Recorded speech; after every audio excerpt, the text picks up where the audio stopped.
Estimados amigos, sean bienvenidos a su programa CEO Talks. Para mí es un privilegio poder contar en esta ocasión con el doctor Fernando Quijano. Fernando, bienvenido. Gracias. Es el director del Diario La República ya por algunos años, experto en prospectiva y doble doctor, ¿no? en estudios políticos y en economía. Así que realmente vamos a tener una conversación profunda. Pero además de eso, lo más importante de Fernando es que es una linda persona, es un excelente conversador, una persona entregada a hacer de su país Colombia y a hacer de este planeta algo mejor, a través del diario y a través de la información. Gracias por estar acá. Gracias, Alberto, por la invitación, y obviamente para mí es un súper privilegio estar en Guayaquil, estar con toda esta iniciativa que tú tienes en Council. Me parece una oportunidad para compartir ideas. Gracias, muchas gracias. Compartimos ese valor de darnos, ¿no? De entregar y de difundir lo que pensamos.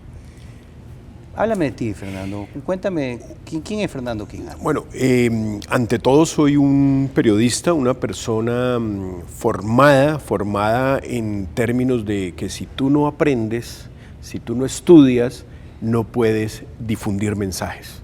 Es decir, cuando estamos, y yo soy un convencido de que nos tocó vivir la era de la información, estamos en la edad de la información, y personas que estamos metidos en comunicar, en formar, si no nos formamos, si no estudiamos, no curamos ese contenido que le llega a diversas personas.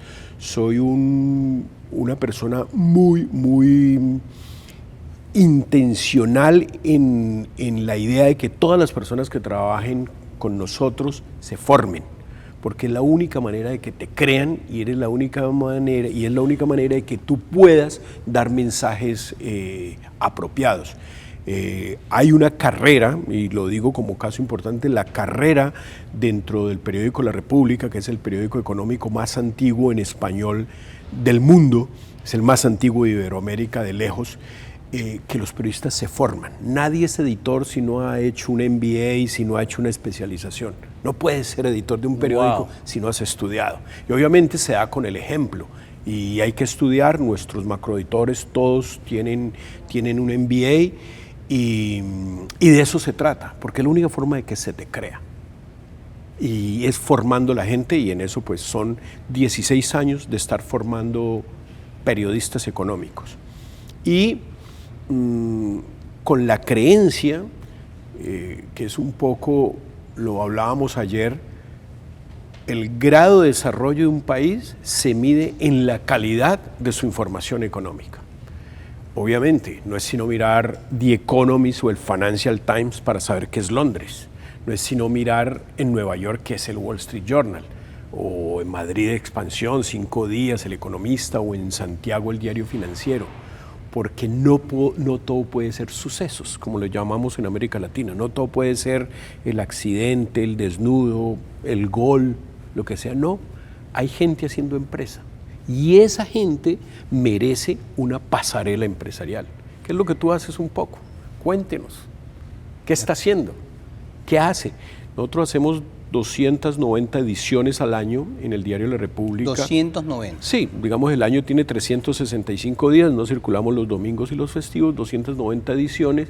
Siempre aparecerá una persona haciendo negocios, una persona comunicando cosas que afecten la economía y obviamente entender cómo se mueve la región. ¿Cuál es nos conversábamos acerca de la esencia de los diarios, ¿no? ¿Verdad? Que existen diferentes tipos de diarios.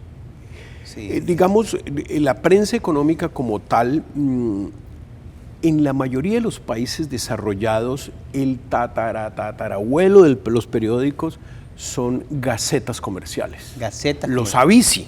Los Avisi son los pioneros y son del Renacimiento, y digamos los Avisi son los pioneros de la prensa.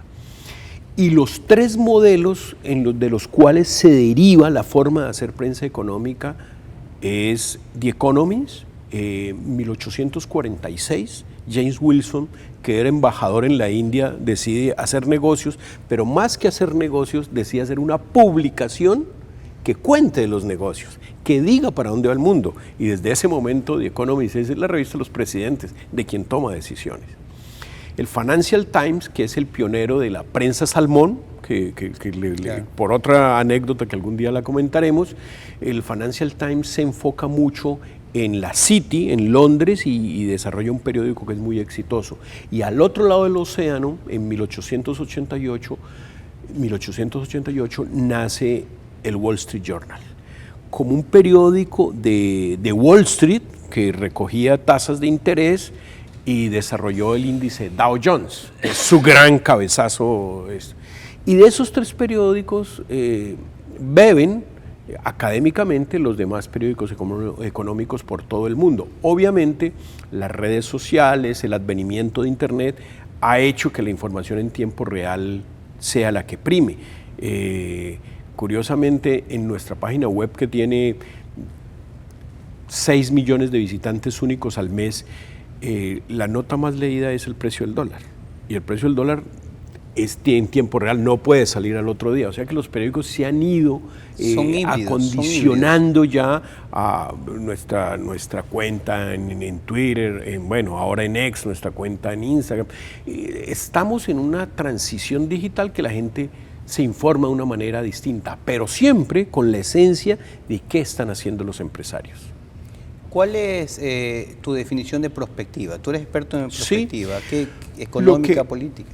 Lo que hemos tratado de hacer, de generar conocimiento en eso, digamos tú que estás dedicado a la investigación, nosotros que en un medio como La República investigamos y vemos para dónde va la economía, cogemos una palabra como es prospectiva y es poder visualizar los fundamentales económicos para la toma de decisiones. Entonces, tú debes saber cómo estamos de Producto Interno Bruto, qué dicen los expertos de cómo se va a componer para poder decir en el 2025 Colombia va a crecer 3%.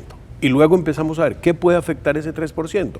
Pues cómo se comporta el índice de precios, la inflación, cómo es la devaluación de Colombia, cómo es el desempleo, para que se puedan tomar decisiones. Si bien hacer negocios por instinto determina y es factible, lo más importante es que tú tengas los datos macroeconómicos. Ningún piloto se sube a un avión sin saber cómo está de gasolina, todos esos relojes los tienes que estar mirando permanentemente. Y ahora, porque estamos, además de la era de información, estamos en una época de globalización, tú tienes que saber qué está pasando en Ecuador.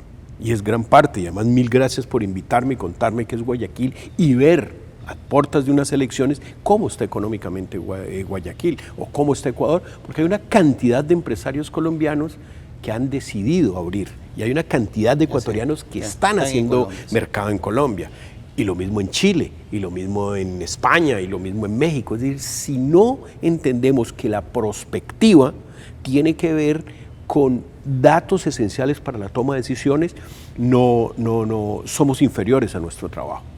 Y de eso se trata.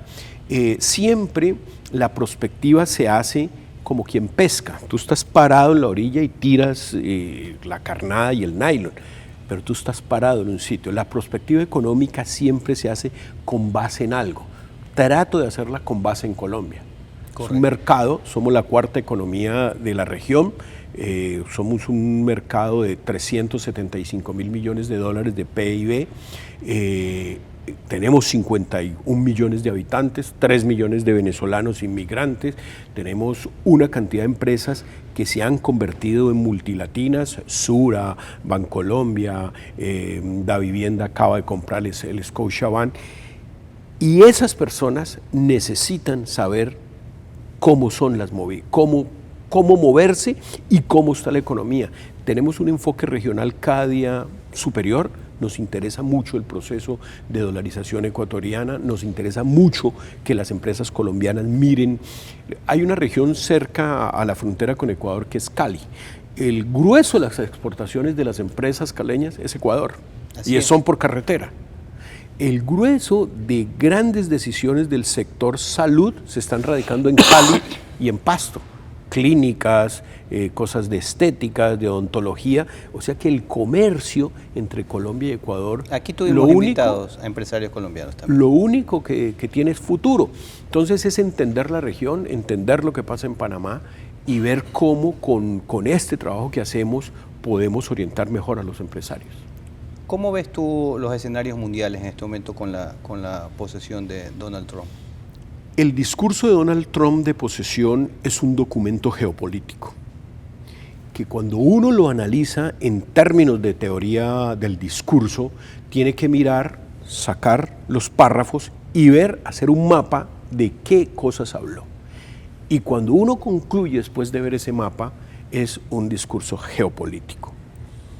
Habla de México, habiéndoles anticipado que les iba a cobrar aranceles, que les iba a modificar los aranceles, habla de China, habla de Canadá, poco se mete con el conflicto de Ucrania. Donald Trump en su primera etapa no armó ningún conflicto en el mundo, a diferencia de todos los presidentes de Estados Unidos que siempre se han metido a Irak, a Irán, Afganistán, siempre han tenido un problema bélico. En el primer gobierno de Donald Trump no, y él coge el gobierno que le entrega a Biden y dice, mire, tengo unos problemas con los empresarios, tengo unos problemas económicos, pero vamos a actuar. Voy a seguir perforando petróleo para ver cómo no dependo del petróleo venezolano y del petróleo ruso. Me llama la atención cómo China me está administrando un canal que nosotros hicimos en 1903 y o me solucionan ese problema o recupero el canal. Habla claro, enfrenta el tema, toma una posición geopolítica, pero coge el toro por los cuernos. Pero más allá de que uno podría no estar de acuerdo con las formas, ¿no, verdad? Y no debería de perderse en las formas. Digamos, no hay nada menos poco diplomático que Donald Trump, pero dice las cosas que hay que decir. De hecho, ganó de manera indiscutible las elecciones, repite con un gobierno interpuesto, el de Biden, en la mitad, y creo que el mundo tiene que ponerle mucho cuidado, y es parte de nuestra conversación quizá, y es el gran poder de las corporaciones. Uno ve sentado, más que al rey Carlos, más que al rey Felipe, más que a X mandatario árabe, no, ves a Elon Musk, Zuckerberg, ves las grandes corporaciones. Es la primera vez que se ve así, tan fuertemente. Entonces, ¿no? claro, entonces uno dice, ¿para dónde va el mundo? Va hacia el poder de las grandes corporaciones. Recordemos que, por ejemplo, una empresa como, pongamos Tesla, después del triunfo de Donald Trump, Tesla es más grande que Colombia.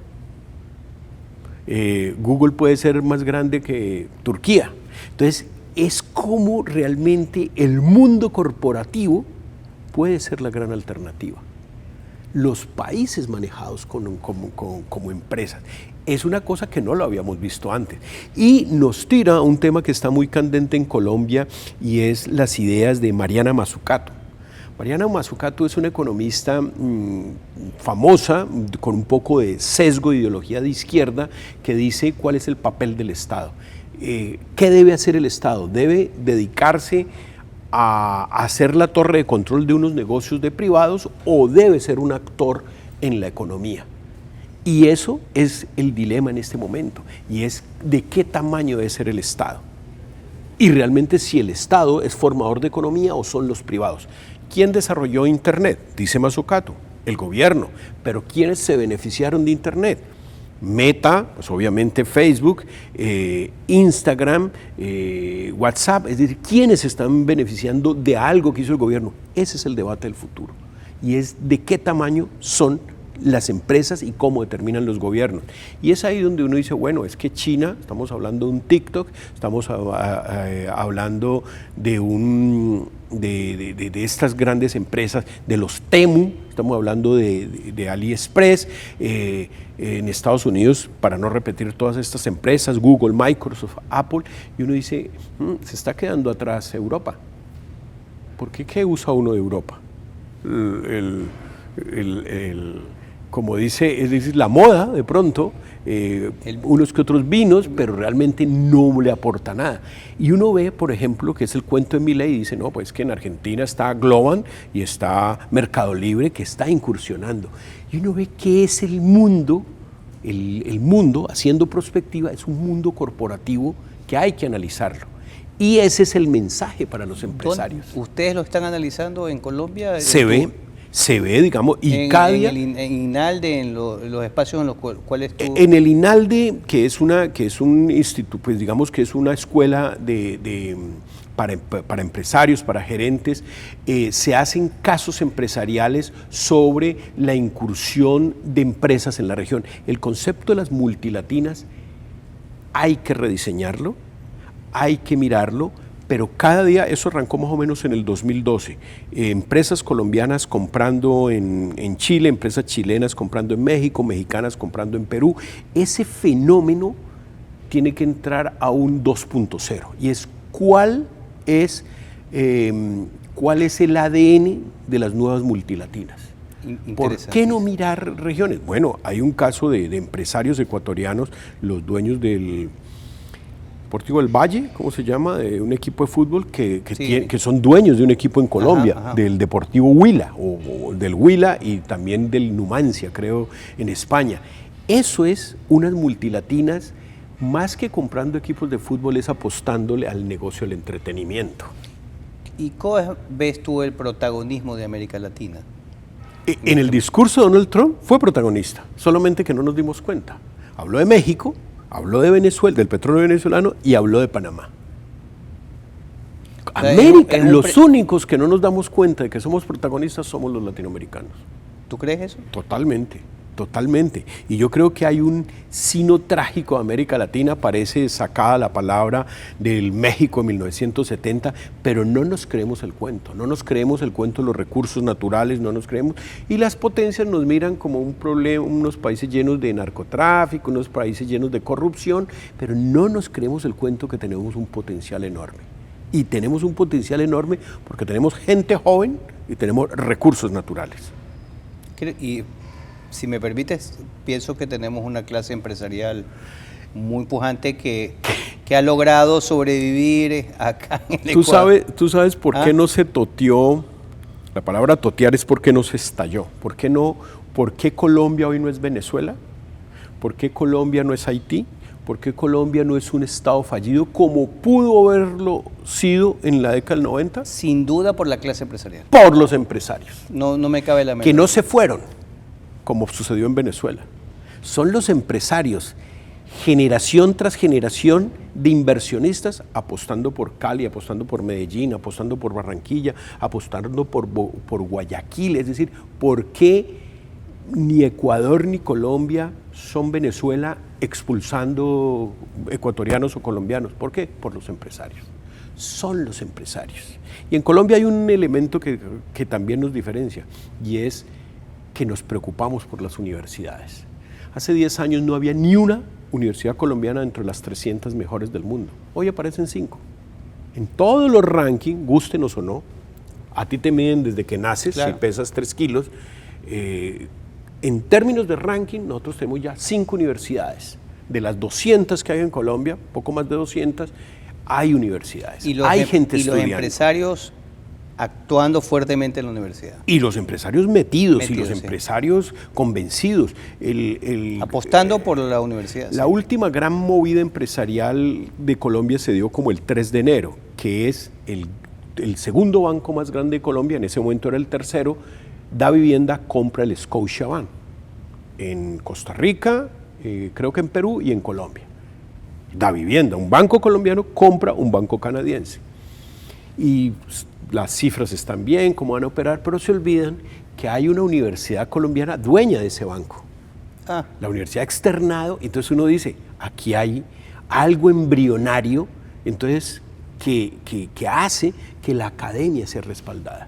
La Universidad de los Andes es muy buena, la Escuela de Economía de la Universidad de los Andes es de talla mundial. Entonces uno dice, estos tipos, estos empresarios no se fueron, apostaron por el país y fortalecieron, pero le apuestan a las universidades.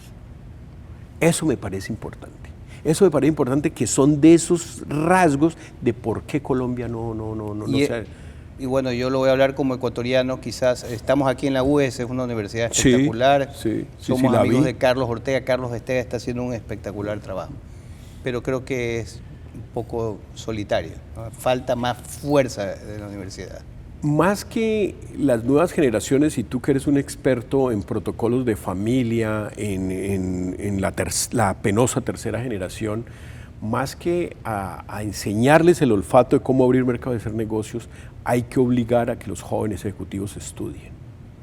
Hay que obligarlos a hacer papers, hay que obligarlos a hacer investigaciones, hay que obligarlos a hacer casos empresariales como tú haces en tu ejercicio en Council. Si el conocimiento no se cuida y no tiene unos protocolos, pues simplemente nos volvemos unos mercaderes. Interesante.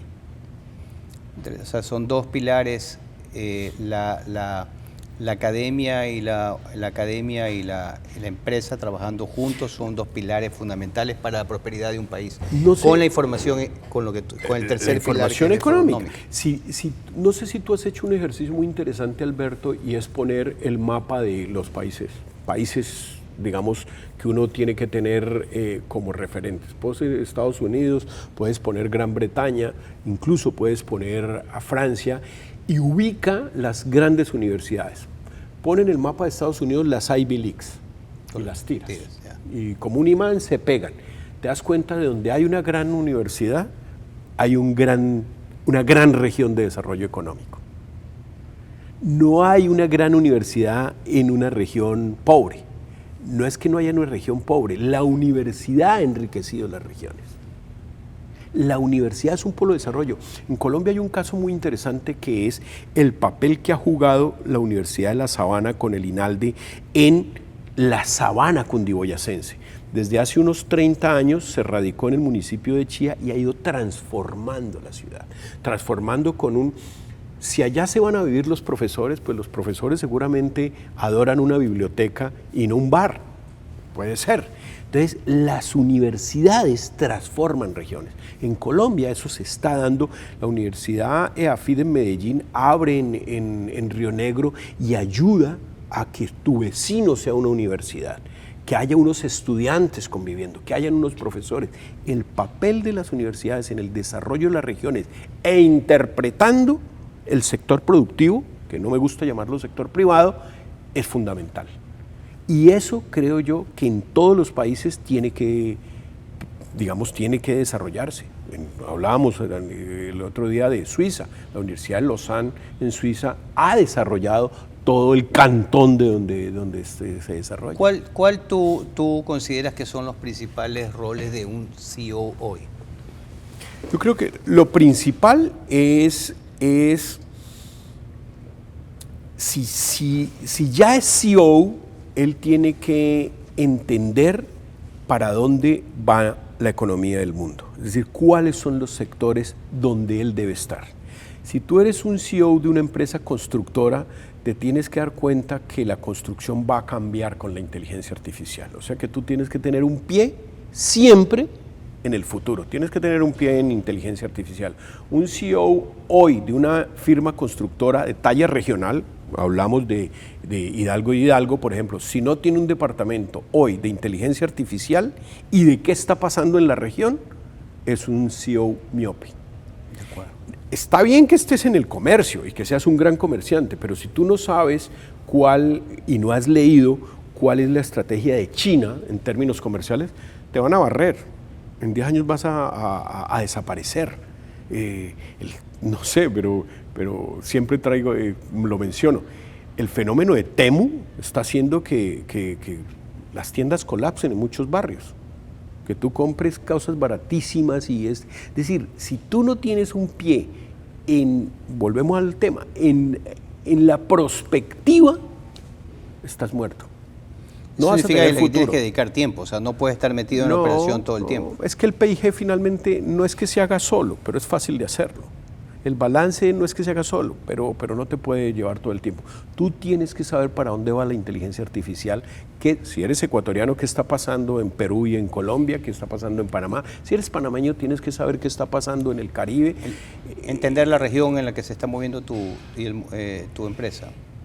Los grandes ejecutivos, estas personas, los grandes ejecutivos de empresas multilatinas que llegan, un chileno que llega a Colombia, un colombiano que llega a Panamá, son personajes que se están formando, son personajes que por lo menos entienden cómo es el gobierno de Mulino en Panamá, cómo es el gobierno, qué va a pasar en las elecciones en Ecuador con Noboa, de tal cosa.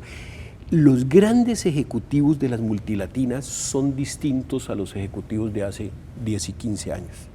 Estudian cada día más y obviamente las redes sociales y todo el tema de internet pues le facilita, pero sí son distintos. ¿Y qué otras tendencias, digamos, hay una tendencia marcada en el tema de inteligencia artificial? ¿Qué otras tendencias tú observas? Las migraciones. Las migraciones.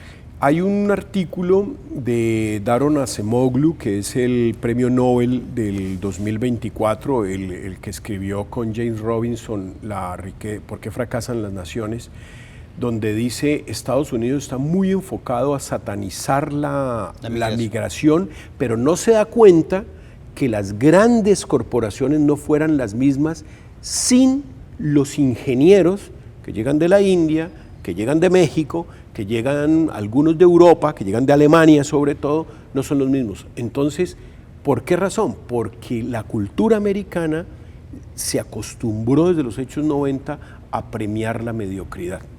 Todo esto le puedes poner comillas, Daron Acemoglu. Entonces dice, ¿qué van a hacer? ¿Dónde van a tener programadores? Si no son indios, entonces ¿de dónde van a venir? Si uno no se da cuenta, no analizar la migración como lo hacemos desde América Latina, que el tapón del Darién, que los venezolanos, que... No, míralo con los cerebros fugados. O sea, la migración es una variable que uno debe incorporar. Pero mírala distinto, no la mires como problema. Es que estamos mirando los hechos muy por encima, digamos, ¿no? Sí. Sin hacerle el análisis de pensamiento crítico a profundidad de cuáles son las implicancias que pueden tener y cómo los podemos aprovechar positivamente, digamos. La inteligencia artificial va a ser tan disruptiva con absolutamente todas las actividades que no le hemos puesto cuidado. Las migraciones, que más por preocuparse que el 90% de los delivery, las personas que entregan productos que se piden por teléfono, por internet, por donde sea, son extranjeros. La pregunta es, ¿qué ingenieros se me están yendo de Ecuador? ¿Qué personas bien formadas se están yendo para Alemania? Aquí hemos visto también que en muchísimos cargos hay mucha gente muy bien preparada, por ejemplo, de Venezuela, que vienen con cargos, ingenieros en las plantas, en la fábrica, también están en los deliveries, pero también vemos cómo están aportando en el aparato productivo muy importantemente. El dueño, el fundador de Rappi, Simón Borrero, que es una multilatina interesante colombiana que regó delivery por toda América Latina, en alguna entrevista con nuestro periódico decía, Colombia tiene que prepararse para formar por lo menos 200.000 programadores de aquí al 2030. Y uno dice, wow. Ese es el punto. Wow. La migración no tiene que, además de analizarse del problema sociológico, de pobreza, de delincuencia que deriva el problema de la migración, es qué ecuatoriano, qué colombiano tú lo estás forzando a que se vaya a Estados Unidos porque le da mejores oportunidades. De acuerdo. Para Alemania o para Holanda. Es decir, la migración hay que verla en las dos caras de la moneda y es muy importante. Y un CEO tiene que visualizar estos temas. Te agradezco muchísimo. Hay mucha tela por cortar. Por supuesto, Alberto. Tú sabes que el tiempo en televisión es corto, pero yo estoy fascinado con esta conversación, así que espero que no sea la última. Seguro que debemos conversar. Si no, yo me voy a ir allá a Colombia a conversar contigo y grabar allá, porque vale la pena seguir hablando de estos temas. Siempre serás bienvenido y obviamente hablamos de los mismos temas. Y nuevamente, gracias por la invitación. A ti, a ustedes amigos televidentes, fantástica conversación, profunda conversación. Leer los tiempos que uno vive son importantes, son vitales, sobre todo cuando uno tiene la capacidad de decisión y en su responsabilidad está mover una organización y empresa y crear trabajo y prosperidad. Nos vemos en los próximos programas de CEO Talks, no se lo pierdan.